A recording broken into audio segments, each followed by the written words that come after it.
Shallows, welcome back, people. This is the Critic Court. I am Tope, and I'm here to give you guys that fucking Halloween series review, man. It's time. It's fucking Halloween month. It's October. You already know what it is. We here with the spooky shiz.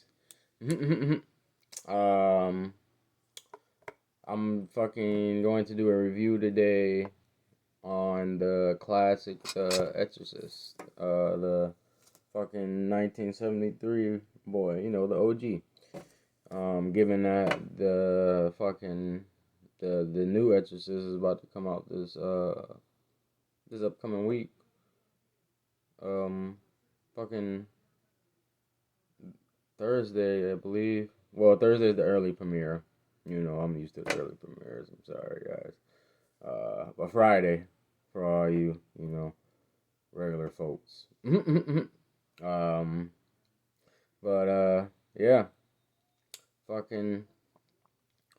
I guess the new one is supposed to be you know, a sequel to the first one, to the very first one, pretty much, or has a connection with the very first one. Disregard all the other ones, I guess. But yeah, you guys know about this classic, bro. It was fucking wild. I mean, like, still, bro, watching that shit, till this day is just mind blowing. The fucking the graphics, the whole, you know, CGI type of deal they had back then, all that shit you know, because it was given that it was back, in the late 1900s. It was fucking still like on point. I want to say like some scenes better than the horror shit we have now. The fucking dialogue was great. I love that shit. The whole plot of it was just A1, man. This is like I said, a fucking classic, bro.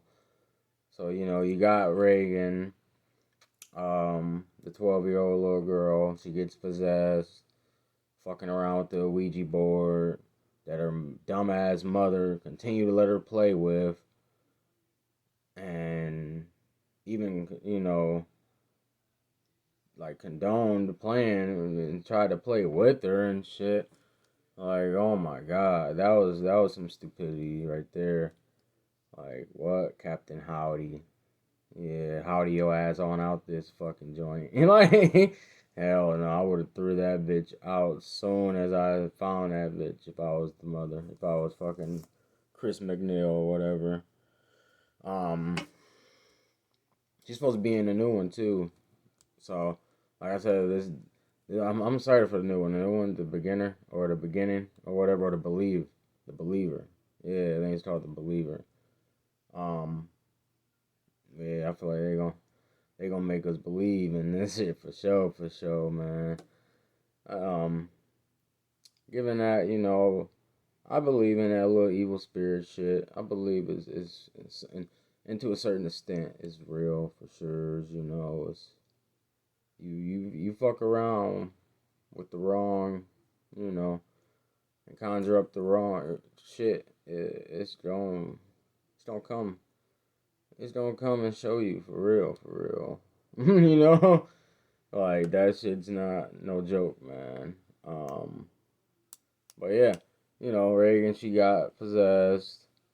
Uh, Started showing signs of, you know, some like demonic signs, and Chris McNeil, the mother, she was so concerned, and as she should be, as a mother should be, and she was seeking out for help through doctors, and uh, the doctors were fucking trying to, you know, diagnosed her with like some severe uh brain damage, or just something involving with the brain, psychological, and then uh you know, having to go or see a shrink, pretty much, psychiatrist type of deal, all this crazy shit.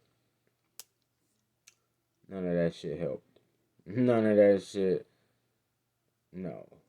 This is something way bigger. It was something way bigger than some psychiatric help, brain fucking shit involvement with, you know, no, no, it was not none of those things. It was goddamn the devil himself, an evil ass spirit, fucking inside her body, and it was, it was very frightful. I can't imagine seeing that shit back when, back in the day when it first came out. This was probably, man, this was probably going dumb in theaters, bro. Like, what the fuck? Her ass, um, twisting her head all the way around, talking in Latin, speaking all those in tongue like that, backwards. Uh, even the scene when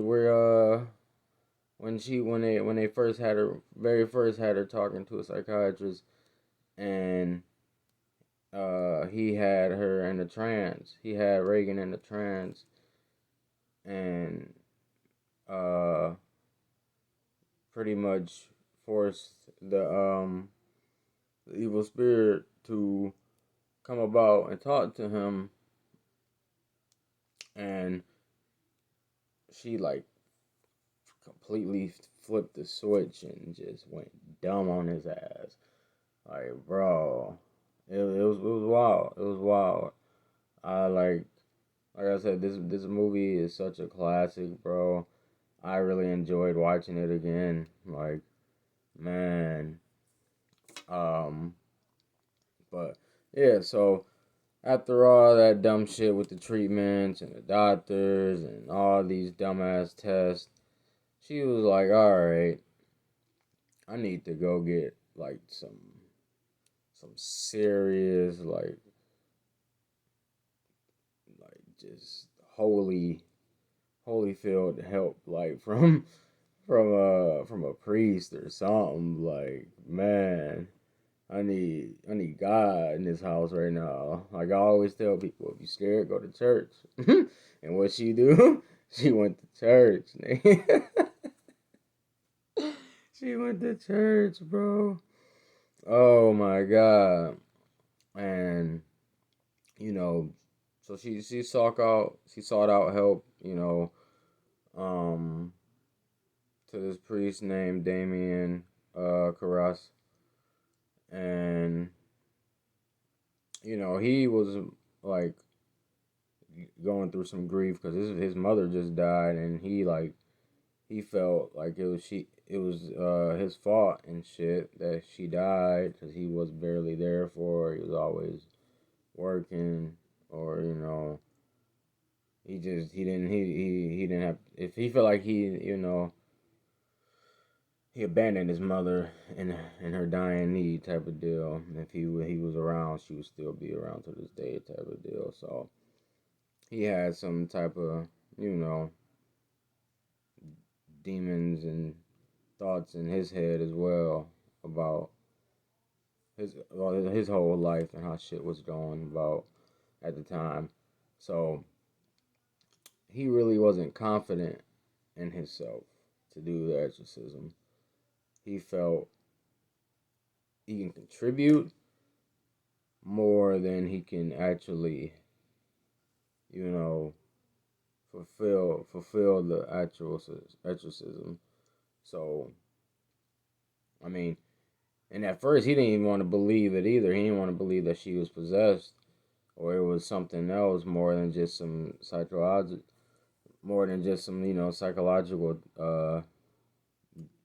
thing going on with her and with Reagan, and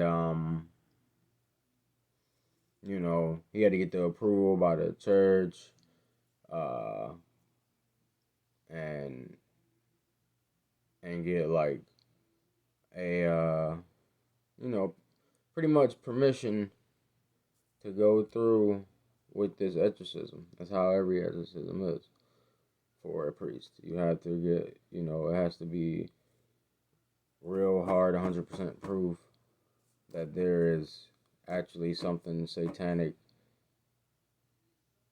um, you know, there within the household, or wherever the premises of wherever it is or is going on needs to be, it needs to be backed up. They can't just go around performing exorcisms for fucking, all free willy nilly for the fuck of it. So that's their job too. Like, you need to take that shit seriously.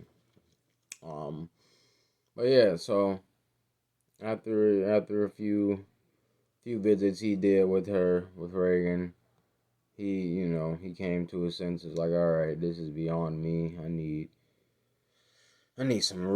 a real OG in these parts right now. So, given that, they went, the church, the father ahead of him went and got this priest named Leinster fucking Mervin. He's I guess he was like doing shit for years on top of years, exorcism on top of years on years, and dealing with all that exorcism shit for years on years. He was fucking,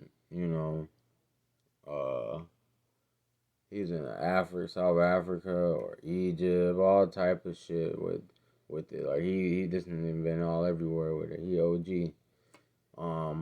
But he was old as shit. So they was like pretty much worried his heart couldn't take it, which ended up being the reason he probably died at the end. It's because, that evil spirit was powerful, man. Was very powerful. And that probably took the last fight out of him to do that one, to perform that exorcism. And he died. Either he died or fucking the demon killed him when they was left in the room together. Because he asked Damien Karras to leave because he was starting to get finessed and fucked with through the demon's trickery, and started seeing his mom. The demon started using his mother's his mother's voice and whatnot, and making him just feel more vulnerable and guilty about shit, and make his jar fall down so he can be finessed. But yeah, he made him leave. Fucking he then Murren, continued to perform the exorcism, and yeah, Ross walked in to this man dead.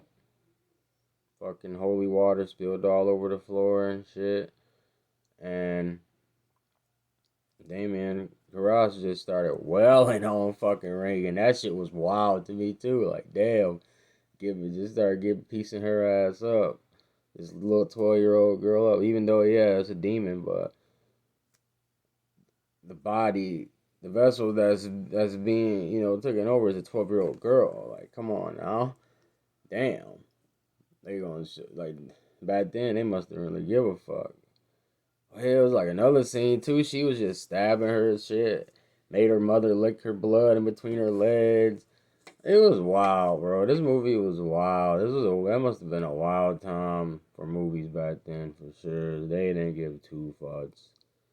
The director, The writer didn't give two fucks about this movie. Like, who he didn't care who seen it. Like, you gonna see this movie, you like it or not. That's how I felt. That's how I felt he felt when he made this movie. Who made this movie? I forget who made it. Fucking what? I'm sorry, guys. I'm trying to look it up and say director William Friedkin. Yep, Friedkin. William Friedkin. Yeah, he didn't give a fuck. Uh, the budget was 12 million. That's interesting. That's crazy. Distributed by Warner Brothers. Huh. Ah, that explains a lot. Especially back then. But yeah, man, movie was crazy. You know, the ending kind of tripped me up too, with the other priest. You know, Damien sacrificing himself and allowing the devil, you know, the evil spirit, to take over his body and leave hers alone, just for him to jump out the window and murk himself. Now I feel like he did that just because he felt so guilty and empty inside, and really wanted to see his mother again, and he felt like that was the only way to see her. And for some reason he thought, you know, she might be in the pits of hell. I don't know. Just because how the demon was, you know, able to access her voice and whatnot. I don't know. That was like, that's what came across my head when I watched it, especially this time again when I watched it. You know, or you know, he really just wanted to die because he felt, you know, like a piece of shit for his mother's death. Who knows? Who knows with that part? And then the very very end scene, that the other priest, the other priest that showed up at the end, and the one she was the mother was talking about she doesn't remember anything. Um, you know, it's like she's just back to the ordinary day type of deal, and hands him the, you know, the other father's fucking little necklace or whatever, or amulet. So I don't know. I don't even know like where the fuck he came from, because he was barely in the movie like that. But yeah, man, there you have it. This is, like I said, this movie is such a fucking classic, bro. I might have to go back and watch more two and the other few for sure before the new one comes out. But I know the new one is really only connected to the very first one. So yeah, there you have it. I hope you guys tune in this whole month for the Halloween series and enjoy every single one that I do. I will be doing Chucky this week as well. It's part of the Halloween series. First episode premiere Wednesday. Yes, sir. Season 3. Gotta do it. But, yeah. There you have it, guys. As I always say, toodles. Support the motherfucking corp. And like and subscribe.